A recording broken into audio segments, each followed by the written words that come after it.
قائم کی گئی ہے، اسی لیے بنائی گئی ہے۔ اس میں صرف علماء ہی نہیں، اس میں زعما بھی ہیں، اس میں عوام الناس بھی ہیں، ہمارے بہت سارے لیڈران بھی ہیں، ملازمین بھی ہیں ہماری اس تحریک میں۔ کیوں؟ اس کا مقصد یہ ہے کہ آپ کے محلے میں، آپ کی قوم میں اگر عوام میں کوئی انتشار ہو جاتا ہے، کوئی لڑائی ہو جاتی ہے، جھگڑا ہو جاتا ہے، ہماری تحریک کے صدر صاحب یا نائب صدر صاحب یا سیکریٹری صاحب جو بھی ہوں گے، ہماری طرف سے یہی ہدایت کی جاتی ہے فوری تو جا کر کے دونوں فریق کو بٹھا کر کے آپ اس میں فیصلہ کر کے اتفاق کو اتحاد پیدا کریں۔ ٹھیک ہے؟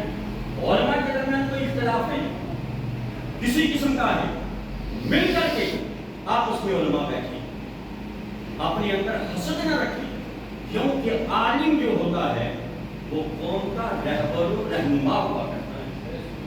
آقا فرماتے ہیں العالم سلطان اللہ فی الارض، عالم دین زمین میں اللہ کا بادشاہ ہوا کرتا ہے۔ کیا ہوتا ہے؟ اللہ کا بادشاہ ہوتا ہے، اور جو ملک کا بادشاہ ہوتا ہے اسے سارے اہل ملک کے اندر رہنے والے اچھا نہیں کہتے، گالیاں بھی دیتے ہیں، کچھ اچھا بھی کہتے ہیں، لیکن بادشاہ زبان سے کبھی یہ نہیں کہتا کہ اس نے مجھے برا کہا۔ سنا کبھی آپ نے؟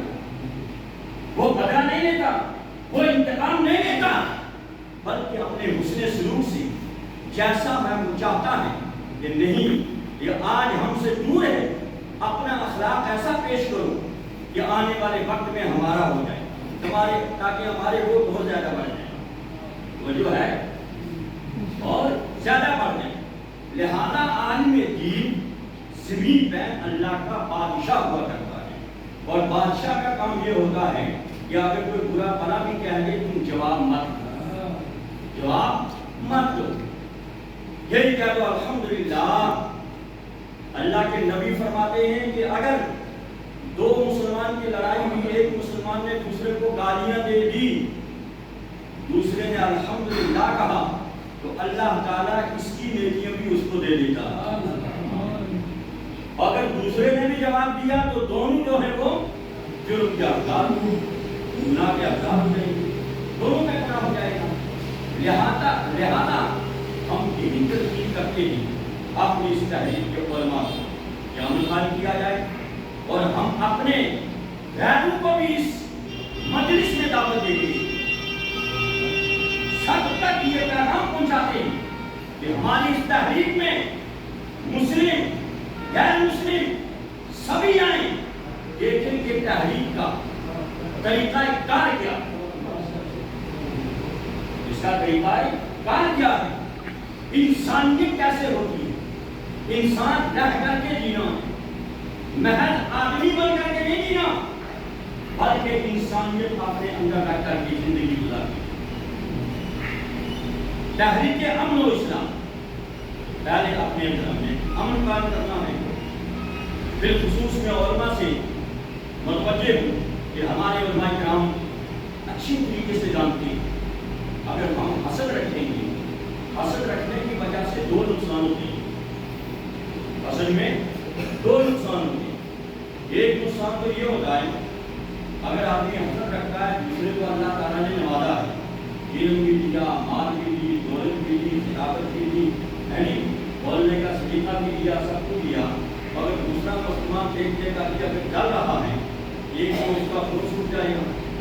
جسمانی لوگ کو آگے ایک جسمانی بیماری لگ جاتی ہے، ایسا جو سب ہے نا، ایسا ہی جسمانی بیماری، یہ اچھا بیچارہ اس کو پتہ ہی نہیں جس سے حسد کر رہا ہے، وہ اپنے کاروبار میں مشہور ہے، اللہ کا شکر کر رہا ہے کہ اللہ نے مجھے دولت بھی دی ہے، یعنی ہر طریقے سے نوازا بھی ہے، لیکن جو حسد کرنا بنا وجہ اپنی جگہ بیٹھ بات کر کے حسد کرنا، حسد کا معنی یہ ہوتا ہے کہ مولا تم نے اس کو دیا، اس کو نہ دے مجھے دے۔ حسد کا معنی کیا ہوتا ہے؟ اس کو نہ دے مجھے دے۔ شریعت میں رشک کرنا جائز ہے، حسد کرنا جائز نہیں۔ رشک کرنا، رشک کہتے ہیں مولا جیسے تم نے اس کو دیا ہے اسے اور دے، مجھے بھی ایسے دے، یہ ہے رشک، مجھے بھی دے اس کو بھی دے، رشک کرنا جائز۔ لیکن حسد کرنا ناجائز. تو حسد کرنے سے دو نقصان. پہلا نقصان تو یہ جسم میں بیماری لگ جاتی ہے, آدمی کا خون ختم ہونا شروع ہو جاتا ہے. اور دوسری بیماری یہ, دوسرا نقصان یہ حسد کرنے سے اس کے گناہ جو ہے وہ اس کے جو ہے گناہ زیادہ ہوتے ہیں, نیکیاں ختم ہو جاتی ہیں. حدیث پاک میں آتا ہے حسد نیکیوں کو ایسے کھاتا ہے جیسے آگ لکڑی کو جو ہے جلاتی ہے. اس لیے حسد نہیں کرنا. جو حسد نہیں کرنے والے وہ موٹے تازے ہوتے ہیں, آگ ہوتے ہیں.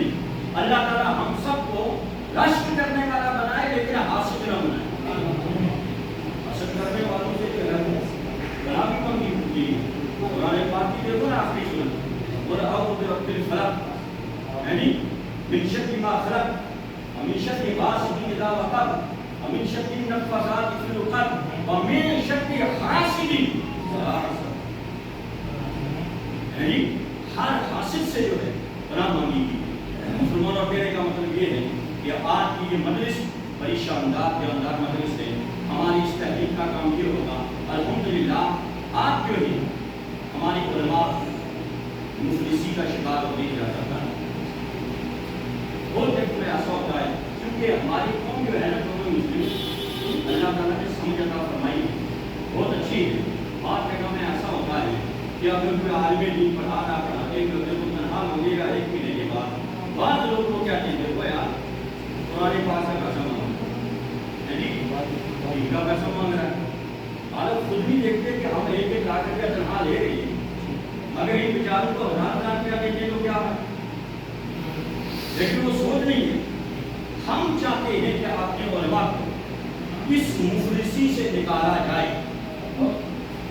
کیوں امام حاکم وقت ہوتا ہے, امام غلام نہیں ہوتا, امام حاکم ہوتا ہے, محکوم نہیں ہوتا. امام جب حاکم بن کر کے رہے گا, میں آپ سے گزارش کروں گا کہ آپ دینی خدمات کریں لیکن اس طریقے سے کریں تاکہ یہ قوم آپ کی خدمات کو دیکھ کر کے خود پیش آپ کے سامنے ہو, آپ کے سامنے آئے اور کہے کہ مولوی صاحب کس چیز کی ضرورت لیجیے, ہم دینے کو تیار ہیں. آج ہماری قوم مسلم کے پاس پیسہ ہے, اللہ نے نوازا ہے, لیکن ہم اگر فیلڈ میں کام کریں گے تو ہم دیکھیں اللہ کے فضل و کرم سے رجوعی ایتی کی ترتیب پر اللہ آپ کریں گے. مجھے تعلقی کا اچھا سبحان اللہ ہمارے وائس چیئرمین صاحب کے لیے اللہ تعالیٰ ان کی عمر جو ترقی عطا فرمائے, اللہ تعالیٰ اور زیادہ جو ہے وہ عطا فرمائے. تو میں گزارش کر رہا ہوں کہ رجوعی کی ترقی پہ آپ سبھی تشریف لائیں. ایتی کی ترقی پر جامعہ حنفیہ نظامیہ کے نام سے جو 4 کنال کے اندر اس کی بلڈنگ پھیلی ہوئی. اللہ کا فضل ہے ہم نے آج تک چندہ نہیں کیا. جب میں نے شروعات کی اللہ تعالیٰ نے ہمیں آپ بھی پیسہ دیا ہوا تھا, جو پیچھے والدین کا جو ہے وہ پیسہ بھی تھا, زمین بھی اپنی تھی وہ باپ دادی کی جو میرے حصے میں آئی, اسی میں ہم نے بنایا ہے. ادارہ ہم نے شروع کیا, چندہ نہیں کیا. اللہ کی بارگاہ میں ہم نے دعا کی, بولا تو ان کو دیکھا ہے کروڑ روپے جو تیری راہ میں نہیں دیتے, بولا ہمیں عطا فرما. اللہ کا کرم ایسا ہوا, آپ یقین مانیے اگر آپ اللہ پر توکل رکھ کر کے دینی کام کریں گے تو اللہ تعالیٰ امدادی گھر میں جب دیواریں میں نے اوپر کی, ہم نے آرکیٹیکٹ کو بلایا, یہی صاحب کو بلایا. جب آئے انہوں نے پورا وہ نقشہ وغیرہ بنایا, میں نے کہا یہ جتنی میری زمین ہے یہ سب لے لوں, اس میں ہم بلڈنگ بنانا چاہتے ہیں. آپ کے پاس 50,000 تھا اس کا, کتنا 50,000 لا کر کے جے سی بی والے کو بلایا. بلانے کے بعد وہ تقریباً 32 پلر کے وہ گڈھے میں نکالے, 10 بائی 10 2 بائی نکالنے کے بعد میں نے کہا کتنے بنے پیسے, کہنے لگا مفتی صاحب یہ میری طرف سے آپ تقریباً 1 لاکھ روپے کو ان کی طرف سے میری طرف سے. دیواریں لے کر کے اوپر گئی. اللہ تعالیٰ غریب کی رحمت عطا فرمائے. آپ میں سے ہر ایک کو جانتا ہوگا رجوعی میں فضل الرحمان ڈار صاحب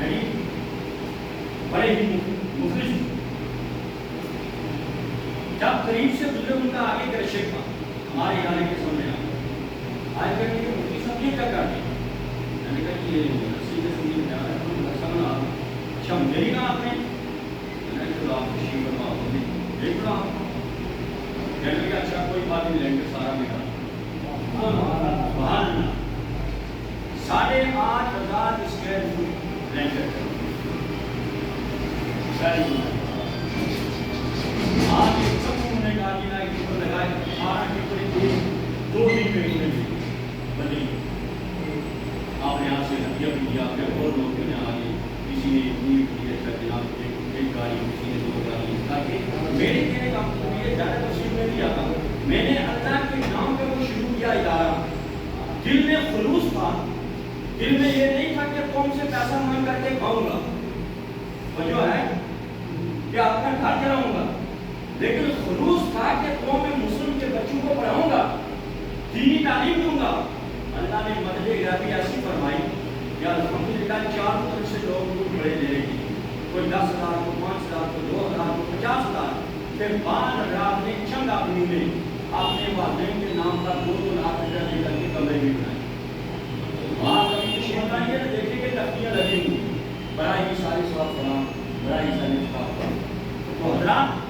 ہم نے یہی کام نیک نیتی سے اٹھایا ہے اور ہماری اس تحریک کا مقصد بھی یہ ہے کیا میرے مسلمانوں نوجوانوں بزرگوں کہ ہم جہاں جہاں کوئی اپنے اندر کمی دیکھیں علماء کے اندر دیکھیں عوام کے اندر دیکھیں ہم مل جل کر کے ایک ہوگا یہ کام کریں جہاں ہمیں مدارس قائم کرنے ہوں گے وہاں مدرسہ بھی قائم کریں گے آپ کی محنت کے اندر اچھے مدرسے بھی جانے گے لیکن انفراد علماء اچھا کام کر رہے ہیں اپنے میں چاہتا ہوں میرے دل میں ہے اللہ تعالیٰ آپ کی دعاؤں سے مجھے زندگی عطا فرمائے محنت کے اندر ایک بڑا ادارہ ہونا چاہیے بڑا دارالعلوم اور انشاءاللہ ہماری علماء مل کر کے زمین کا انتظام کریں گی پھر انشاءاللہ ہم اپنی قوم کو لے کر کے اسی قوم کو لے کر کے وہاں پہنچیں گے ایک بڑا ادارہ ایسا کہ جس میں دنیاوی پڑھائی بھی ہو دینی پڑھائی بھی الحمدللہ آج ہمارے ادارے میں سارے گزشتہ جو رمضان شریف سے پہلے جلسہ ہوا جب بچوں نے اسٹیج پہ آ کر کے وہاں بڑے بڑے وکلا تھے ججز حضرات بھی وہاں موجود تھے